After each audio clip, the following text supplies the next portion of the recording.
Salve Maria, sou o servo missionário Roberto. Continuando aqui o tema, né? Eu falei que não ia fazer mais esse vídeo aqui, mas eu não consigo, pô. Tem que fazer e defender a igreja.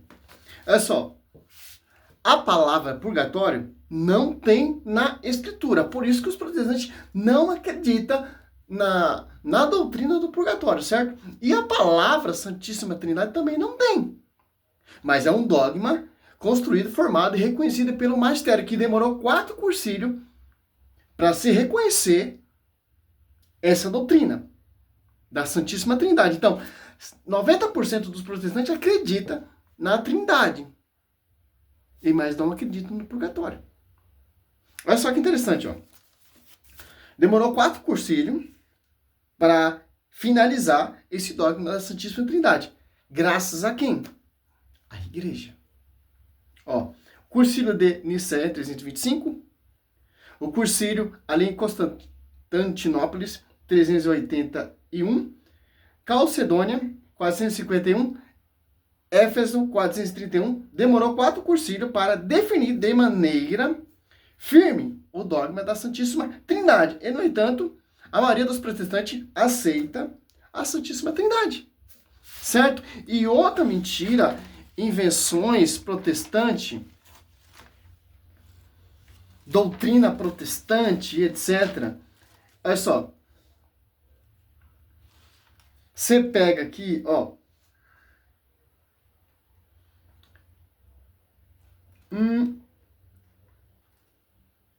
Coisas aonde está escrito na Bíblia que são os livros inspirados. Na protestante, 66, na católica, 73. Não dizem que são inspiradas. É graças ao magistério. É simples entender isso. E outra distorção dos protestantes, eles falam que anula o sacrifício de Cristo, né? Acreditar na doutrina do purgatório.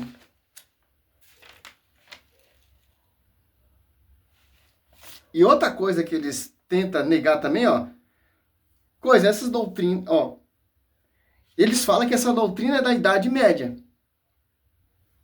É mentira. Apareceu a primeira vez no Concílio de Leão. Antes de haver a palavra, já existia.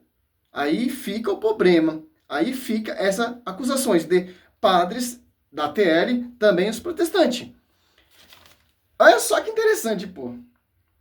3 coisas. Essa doutrina se baseia em livros apócrifos. Porque os protestantes, para negar o livro de Segundo Macabeus, o primeiro Macabeus, etc., diz que não é inspirado, etc., é mentira dos protestantes, certo? Porque Paulo citava a Septuaginta. Paulo usava a Septuaginta. Então, essa questão aqui já está definida, pô. Os primeiros cristãos usavam o cano que tem primeiro Macabeus, segundo Macabeus. É só que interessante, né? Porque quando a igreja definiu o cânon da Bíblia, lá no Concílio de Cartago, já tinha o livro de Macabeus. Tem várias pregações protestantes que acusando, falando, etc., que ele não é, etc., mas é simples, pô. É só estudar um pouco. Outra acusação protestante também é negar que anula o sacrifício salvífico de Cristo. Pelo contrário, não, meu irmão. Purgatório não é o lugar de salvação. Se você rezar pelos mortos, ser salvo pode, para imediatamente, ó, na hora da morte, assim que as pessoas vai para o juízo particular, ela está salva ou condenada. É simples. Esse pensamento, essa reflexão, você está rezando para uma pessoa do purgatório, para ali, é um só estado. É um só caminho, é uma só saída, céu. Nós temos que rezar para a pessoa sair do purgatório.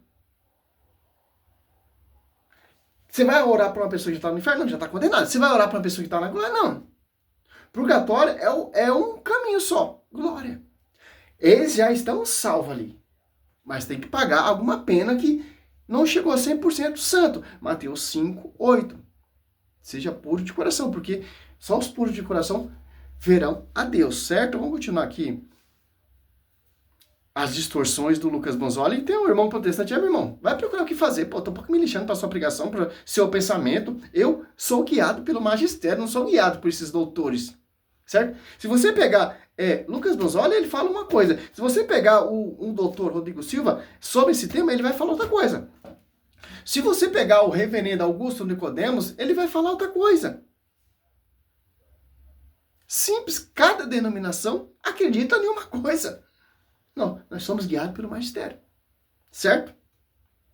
Usar o texto para provar o purgatório, não, né? Nem ele se convence de que esse texto prova o purgatório. E ainda quer usar esse texto para convencer os protestantes de que esse texto prova o purgatório, né? É inacreditável mesmo, né? A falta de vergonha na cara dessa gente. Mas enfim, inclusive a live que ele tá falando, essa outra aqui, que ele fez com outro rapaz aqui, onde eles vão responder essa pergunta do Davi, que deve ter ficado bastante decepcionado, né? A pergunta que ele fez, como responder um protestante que usa esse texto. E aí eles vão falar, não usa esse texto, né? É muito engraçado isso, vamos ver o vídeo. Vou responder a um protestante que diz que Mateus 12:32 não trata do purgatório, sim de uma questão humana terrena. Eu acho que ele não trata também do purgatório, não. Eu acho que ele não trata também do purgatório, não. Não tá falando de purgatório mesmo, não. Não tá falando de purgatório mesmo, não. O século presente era o século do judaísmo, que eles estavam ali. O século futuro, o século da igreja. Ou seja, né? Século vindouro. Ô, meu irmão, pelo amor de Deus, né, pô?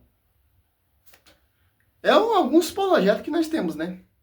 É uma era, a era do judaísmo, da circuncisão, e qual que era a era futura que eles estavam aguardando? A era da igreja, depois da derrubada do templo de Jerusalém. Não ia ser perdoado nem naquele momento, na era do judaísmo, e nem na era da igreja. É isso que... Então, eu acho muita forçação de barra de alguns católicos quando trata alguns textos. Eu acho muita forçação de barra. Querer achar purgatório nos evangelhos ali, não tinha. É complicado. Não tinha. Então tá aí, né? O rapaz católico querendo saber. Difícil, né, pô? É simples, pô. Vai estudar um pouco os pais da igreja. Vai estudar mais um pouco, né? Interessante, né? Olha só. Ali você pegar em 1 Coríntios 12 ao 15 e Mateus 5, 25 e 26, ó, Santo Tomás de Aquino, ele debruçou sobre esses dois textos. Olha só o que ele fala. Nesse texto, São Tomás de é claro, ele diz assim: pelas almas que estão no céu, a gente não reza, porque já estão no céu. Não precisa de oração. Já estão na glória, já estão ressurretos, certo? Está contemplando o Senhor face a face. Que eu acrescentei isso aqui, né? Pelas que estão no inferno, não adianta rezar. Elas já foram condenadas. Então, para quem a igreja reza? Por aqueles que já estão nessa prisão, ó, pagando até o último centavo. Qual é o nome dessa prisão? Purgatório, porque o céu não é uma prisão, é a morada dos eleitos. O inferno não é uma prisão, já está condenado. O inferno é uma prisão, e onde já estão condenados. Nunca mais vai sair, certo? Olha só a visão do Santo Tomás de Aquino. Toda a tradição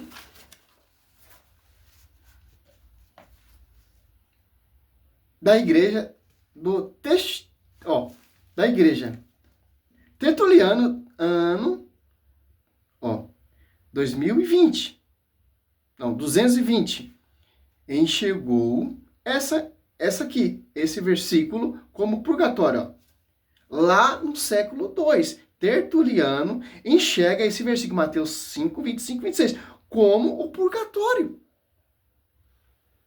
Eu tenho muitos católicos, muitos católicos que eles não acreditam na igreja.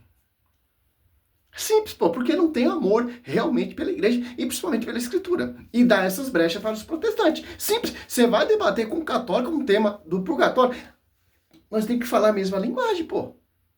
Por exemplo, Padre Ricardo defendendo o purgatório. Nós temos que defender a mesma linguagem, porque nós temos uma unidade. Entra um católico que questiona, mas esse versículo não tem como provar o purgatório. Meu irmão, vai nos pais, vai na origem, vai na raiz. Eu não entendo, você está perdendo tempo debatendo com católica, pô. Os protestantes estão todos unidos ali, principalmente o grupinho de Lucas Bonzoli, para degrinir a igreja, pô. Vocês têm que se unir, pô. Entrar em um acordo. É uma só doutrina, é uma só fé, é um só batismo, etc. Certo? Olha só. Tertuliano lá, 220, já enxergou esse texto como purgatório, pô.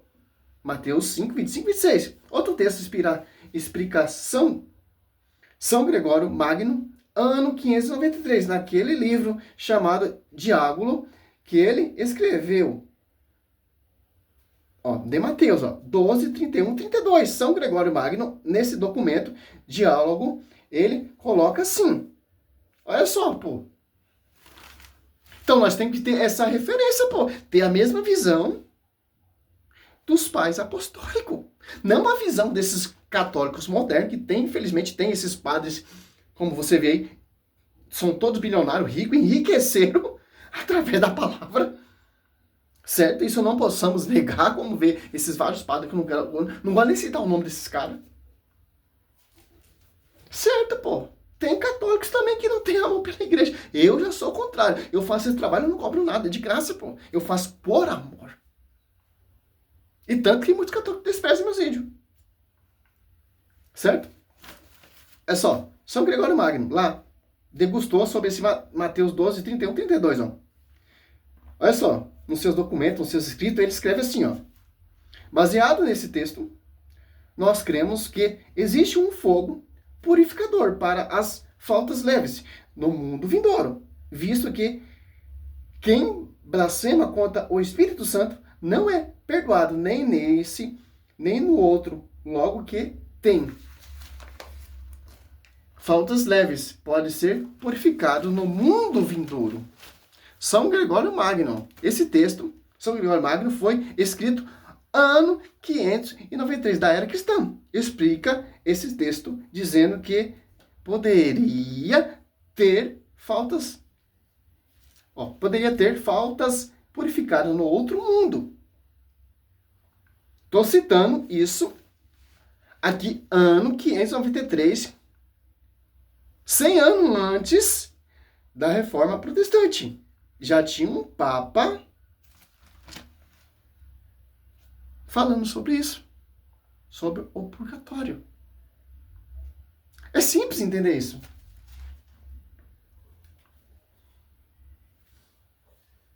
Mas vamos lá, né? Então tá aí, né? O rapaz católico querendo saber como responder ao protestante que diz que esse texto não fala do Tá ótimo, purgatório. vamos falar um pouco? Estivesse agora no céu, no inferno ou no purgatório mesmo. Ele vai falar que é só por causa da ressurreição que essa oração que a gente faz pelos mortos hoje vai surtir algum efeito um dia. Justamente por quê? Porque se eles não ressuscitassem, essa oração nunca iria ser útil para eles, nunca ia ter efeito nenhum na vida deles. Agora, se realmente a alma já sai do purgatório e vai para o céu antes mesmo da ressurreição, que é exatamente a crença católica... Hebreus 9, 27. Onde você morre, você passa para um juízo particular. Está em santidade? Glória. Pecado? Leves? Que não leva à morte? Purgatório. Simples entender isso. É que a igreja acredita. É que os primeiros cristãos acreditam. Lá no século V, São Gregório Magno já está falando sobre o purgatório. Então por que ele fala que essas orações só não são vãs por causa unicamente da ressurreição? Então é um grande problema para eles resolverem, porque eles dizem que com essas orações as almas já saem do purgatório e vão para o céu antes mesmo da ressurreição, e o autor que eles estão citando aqui diz que é só na ressurreição que aquelas orações vão ser úteis para ele. E o autor que eles estão citando aqui diz que se não fosse pela ressurreição, essas orações seriam inúteis para eles. Então claramente ele está mostrando que é só quando eles ressuscitassem que essas orações... Está falando isso segundo Macabeus. Se lá na igreja os judeus já acreditavam que haveria uma recompensa, então já tem uma base em que eles acreditavam. Por que a gente acredita explicitamente agora? Porque tem um magistério a quem foi confiado. E os pais apostólicos, como São Gregório Magno, como Tertuliano, como São Cirilo de Alexandria, como aqui, ó.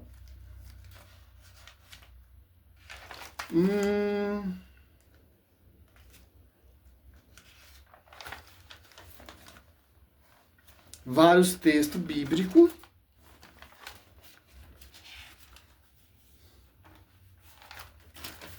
Olha só que interessante. Tem mais. Atos de Paulo e Tecla, no ano 160 já falava no purgatório.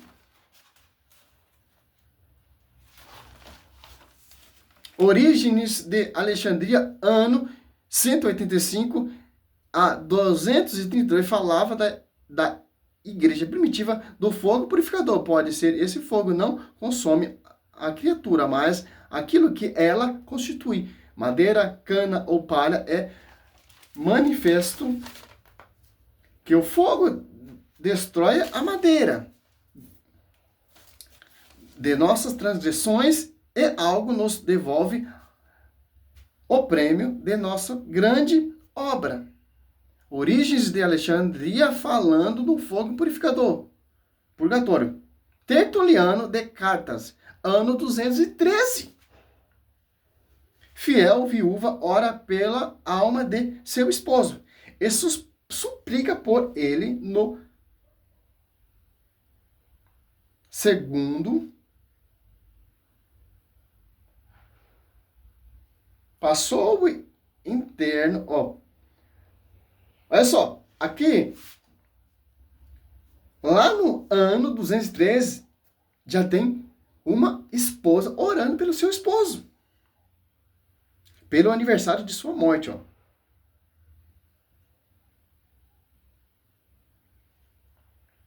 Olha só, pô, já acreditava lá no século II, pô.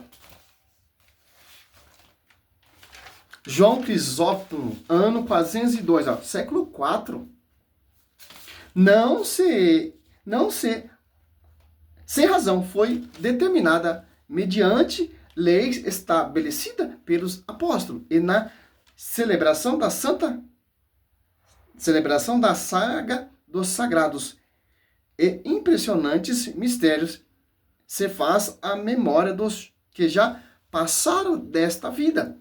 Olha só, sabiam como efeito que com isso falecidos obtêm muito frutos e tiram grandes proveito.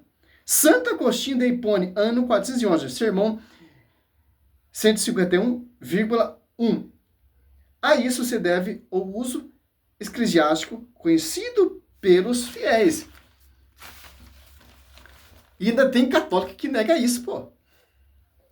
De se mencionar os nomes dos mártires diante do altar de Deus, não para orar por eles, mas pelos demais falecidos, de que se faz menção. Seria uma injúria arrogar por um mártir. A consideração devemos nós recomendar. Quer dizer o quê? Ele está falando aqui, não se reze pelo mártir, porque o mártir já está na glória. Certo? Reze para aqueles que estão ali buscando a santidade. É simples, pô. Você vai acreditar no testemunho de Lucas Manzoli? Lá, segundo Macabeus, os judeus também já acreditavam, ou vai acreditar em Martinho Lutero? Oh. Então, claramente, vai ter acabado. Então, se esse texto está falando de algo que ocorre no juízo e o juízo não ocorreu ainda, então não pode estar falando do purgatório, que de acordo com os católicos já estaria em atuação hoje, em vigência. Inclusive eu perguntei isso, teve uma live daquelas que a gente abre o link para católico entrar, que o católico tinha tentado anular e tentado provar biblicamente o purgatório com esse mesmo texto que o Patifaria usou, e aí eu perguntei de qual juízo aqui que ele está falando, e o católico emudeceu ali, né, ele não conseguiu responder nada, né, como é típico dos católicos que entram nas nossas lives, né, mas enfim, por quê? Porque claramente o texto não está falando de purgatório aqui. Inclusive, se a gente vai lá para a parte que ele cita para dizer que tem o purgatório ali, olha aqui, olha o que o texto vai dizer. Se o que alguém construir e se queimar, este sofrerá prejuízo, contudo será salvo como alguém que escapa através do fogo. Veja, ele não diz que será salvo pelo fogo, mas salvo como alguém que escapa através do fogo. Ou seja, ele está fazendo aqui uma comparação, uma analogia. Seria como que eu falasse, né? Será burro é você. da sua vida. Burro é você. Paulo ele deixa bem claro, ele mostra aquele que já está ressurreto, que chegou à santidade, e aqueles que será salvo, mas irá passar pelo fogo, porque a construção arcou com dano. Não chegou 100% santo. Como vimos aqui, vários pais, século IV, século II, já acreditavam em um fogo purificador, não como explícito agora, certo? Sim, se entender isso. E uma coisa muito interessante, o que arde sobre as almas desses mortos que estão ali no purgatório é o sangue de Cristo. Por isso que a Santa Missa é muito interessante. Por quê? Olha só, lá na igreja primitiva já se orava pelas almas das pessoas, ó. Você pega aqui, ó. Eu não estou nem usando Bíblia, os caras não usam Bíblia, também não vou usar, não. Você pega aqui, ó. Um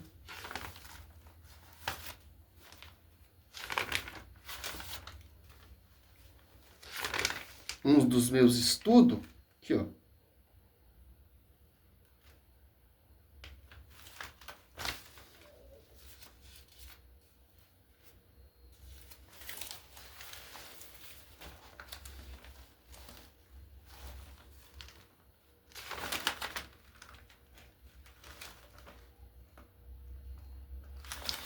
Vou dar um pause aqui para o vídeo não ficar muito grande. Voltando aqui para a gente entender, ó. A igreja primitiva. Ó, se é a igreja primitiva, então é lá no primeiro século. Já se orava pelos mortos, ó. Ali somente aonde? Ali na... Olha só, olha que interessante, né? Aqui em 1 Coríntios 15, 29.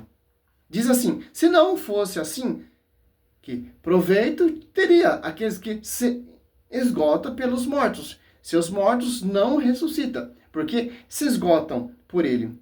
Essa é a tradução da CNBB, né? E outra prova aqui com o Vicente, olha só que interessante, pra gente entender, é a Santa Missa, pô.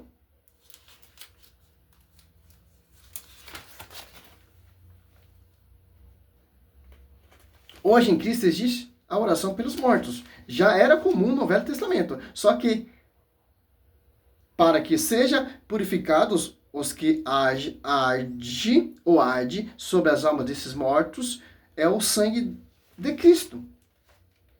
No Velho Testamento existia o Kippur, um termo hebraico, um costume judaico.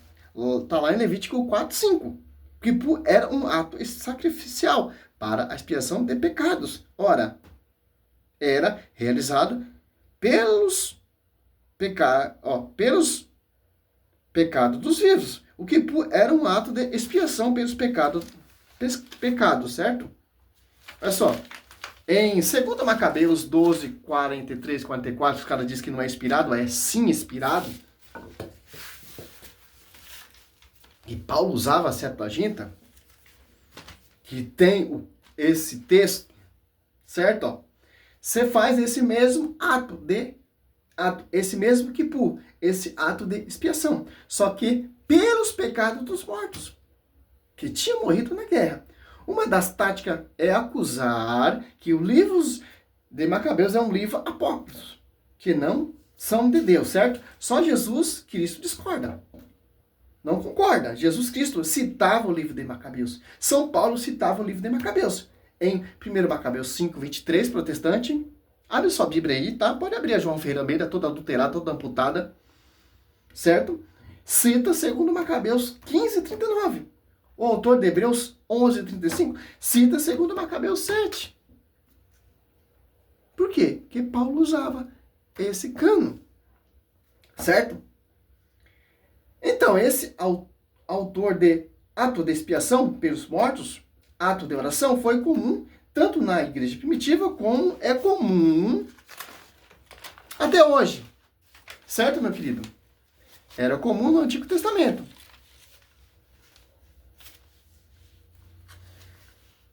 Olha só. Como eu falei, não era explícito como é hoje. Porque não tinha um magistério, etc., para ensinar doutores ali, sucessores dos apóstolos. Não tinha, meu querido. Olha só.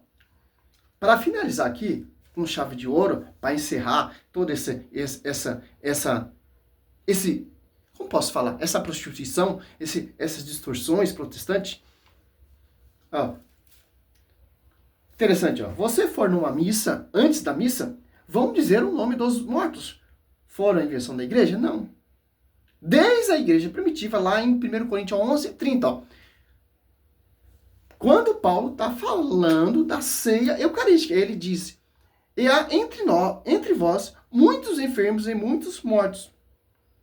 Então aqui já fecha a igreja primitiva ali, do tempo de Paulo ali, em 1 Coríntios 11:30, já fazia orações pelos falecidos. E ainda mais, ainda segundo Timóteo ali, você pegar do 16 em diante, ele ora pelo seu amigo Onesíforo. Então, oração aos mortos, só o povo de Deus faz. Só a igreja de Cristo faz. Que segue de acordo corretamente a Escritura, né? Como diz o nosso amigo saudoso, ex-protestante, Paulo Leitão, né? Que eu aprendo muito com o estudo desse homem. Misericórdia. Inteligentíssimo. Salve Maria, sou missionário servo Roberto. É simples, pô. Não tenho mais o que falar. O cara quer provar em 3 versículos. Distorcendo os pais. Só Deus, pô. Salve Maria, sou missionário servo Roberto. Porque a igreja católica não é contraditória. Porque Tertuliano, São Cirilo, os dois acreditam na mesma fé. Santo Agostinho, como por exemplo, Santo Inácio de Antioquia, é a mesma fé. Não pode ter uma divergência assim. Ah, mas um católico acredita no purgatório, o outro discorda. Não, meu irmão. Então você vira protestante porque você discorda. Ou você tem que concordar com os dogmas, meu irmão. Que é uma só fé, é uma só unidade. Que Paulo acreditava, Pedro acreditava. Que Pedro acreditava, São Lucas acreditava. Porque é unidade de Espírito. Mateus 28:20. O Espírito Santo assiste a igreja. Uma só fé, uma só doutrina, um só batismo. Um só pastor. Simples entender isso. Desnecessário esse debate como católico. É brecha para os caras. Certo? Salve Maria, sou missionário Roberto.